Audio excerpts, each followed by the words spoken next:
বাংলা ভাষা রক্ষা করার উনি কে? ওনাকে কে সেই হকদারি দিয়েছে? কিন্তু বাংলাদেশি মুসলমান এবং রোহিঙ্গা মুসলমান তারা ভারতীয় নয়, পরিষ্কার কথা। আমরা চাই এসআইআর এর মাধ্যমে তাদের নাম ভারতীয় ভোটার তালিকা থেকে বাতিল করা হোক। এবং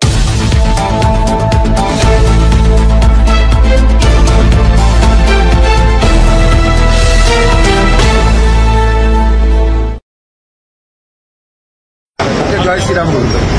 মুখ্যমন্ত্রী বলছেন ভূতাঙ্গন করবেন। প্রধানমন্ত্রী যে জয় মা কালী বলেছিলেন, বলছে ভোটার একটু মা কালী মা দুর্গা। ও জানে না হিন্দুদের কোনো ধর্মীয় মন্দির সরকারি টাকায় হয় না, আর সংবিধানও পারমিট করে না কোনো ধর্মের কোনো মন্দির বলুন, মসজিদ বলুন, গুরুদ্বারা বলুন, চার্চ বলুন, সরকারি টাকায় তৈরি করা যায় না। উনি সংবিধানও পড়েননি, নিজের ধর্মটাও পড়েন, তাই এই ধরনের কথাবার্তা বলছেন। 27 তারিখ ভাষা আন্দোলন বিভিন্নভাবে আক্রমণ করেছে, বলছে আপনারা কোনো কর্মসূচি করলেই তৃণমূল কর্মসূচি করবে।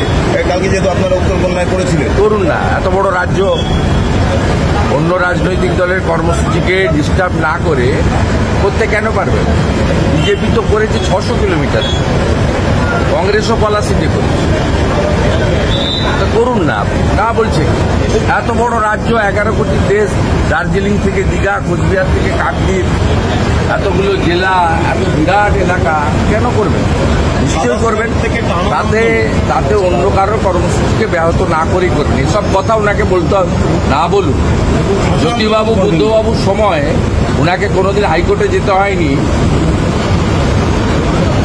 বন্ধ হরতাল করতে, আর আমাকে 87 টাইম যেতে হয়েছে, যেহেতু আমি opposition leader, no sitting opposition leader, এবং বিজেপিকে রিপ্রেজেন্ট করি। সেই কারণে আমাকে 86 বার যেতে হয়েছে হাইকোর্টে, এবং উনি থাকতে থাকতে মাস 6 আছেন, আরো বার 14 যেতে হবে। বলুন, আমি আমার ফ্লাইটে টাইম।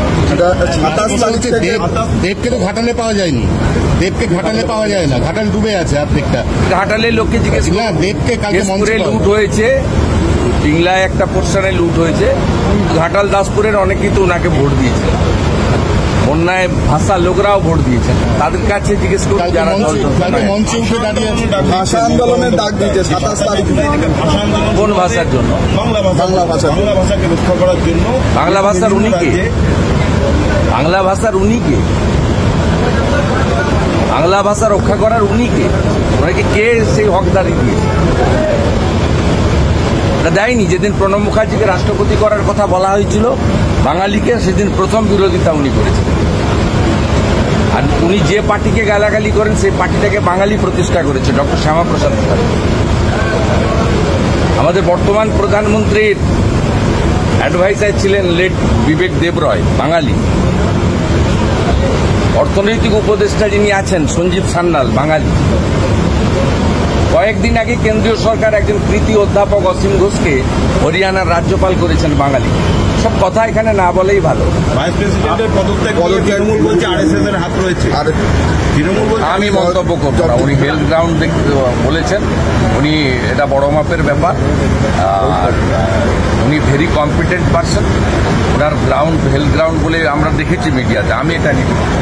আপনারা বলছেন যে 17 লাখ রোহিঙ্গা আছে, কিন্তু মমতা দাবি করছেন যে সারা বিশ্বে 11 লক্ষ রোহিঙ্গা আছে, এবং বাকিদের পেলেন কোথায়? আপনারা বাকিদের পেলেন কোথায়? দেখুন, ভারতীয় মুসলিমদের নিয়ে আমাদের কোনো আপত্তি নেই। আমরা কোনোদিন বলি না, আমরা তাদের বিরোধিতা করি না। মোদিজির সমস্ত স্কিমের বেনিফিট কিন্তু সবাই পায়, কিন্তু বাংলাদেশি মুসলমান এবং রোহিঙ্গা মুসলমান তারা ভারতীয় নয়, পরিষ্কার কথা। ভারতীয় শিখ, হিন্দু, খ্রিস্টান, জৈন, মুসলিম যেই হোক, তারা ভারতীয়।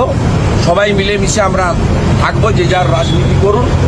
তারা আমাদের হিন্দুদের পার্টি বলেন, কিন্তু মোদিজির কোনো স্কিম কোনো একটা ধর্ম সম্প্রদায়ের জন্য নয়, পরিষ্কার কথা বলি। কিন্তু আমরা পরিষ্কারভাবে বলি, 540 কিলোমিটার কাঁটাতারের বেড়া না থাকার জন্য বাংলাদেশ থেকে বার্মার যে রোহিঙ্গা রিফিউজিরা এখানে প্রচুর সংখ্যায় ঢুকেছে, তাদের নাম হচ্ছে রোহিঙ্গা। 2017 সালে মুখ্যমন্ত্রী তাদের ইনভাইট করেছিলেন।